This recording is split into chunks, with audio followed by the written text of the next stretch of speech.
یہ کہانی ایک گاؤں کی ہے جہاں ہر شام سورج غروب ہوتے ہی ایک سایہ ابھرتا ہے۔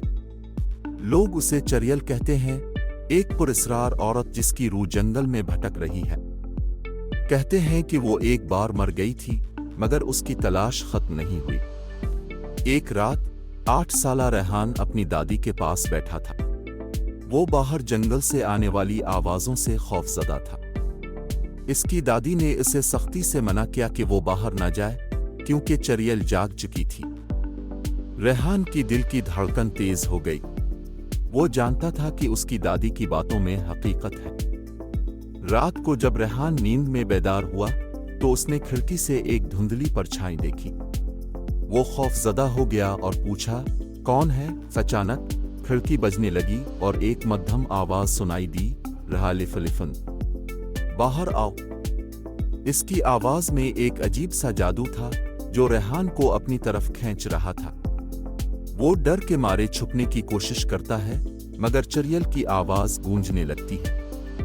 اس لمحے چریل نے اسے دیکھ لیا۔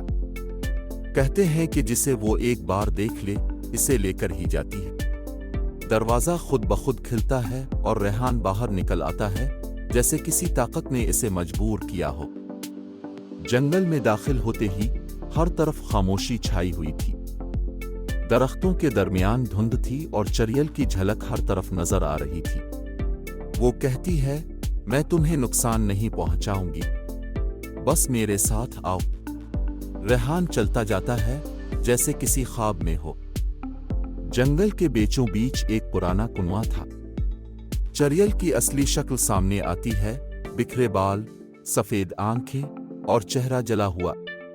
وہ کہتی ہے، یہ وہ جگہ ہے جہاں میری زندگی ختم ہوئی تھی، اب تم میری جگہ لوگے۔ ریحان چیختا ہے مگر اس کی آواز گونج میں دب جاتی ہے۔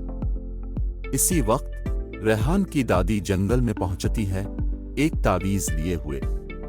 وہ چریل سے کہتی ہے، چریل، ریحان کو چھوڑ دو، تمہیں جس کی تلاش تھی وہ نہیں، تمہاری رہائی ہے۔ وہ چریل لمحہ بھر کے لیے رکتی ہے، پھر آہستہ آہستہ دھواں بن کر غائب ہو جاتی۔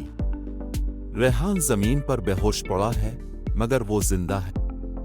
وہ بچ گیا مگر چریل کی تلاش ختم نہیں ہوئی۔ ہر رات جب ہوا چلتی ہے تو اس کی سرگوشی سنائی دیتی ہے، شاید اگلا کوئی اور ہو۔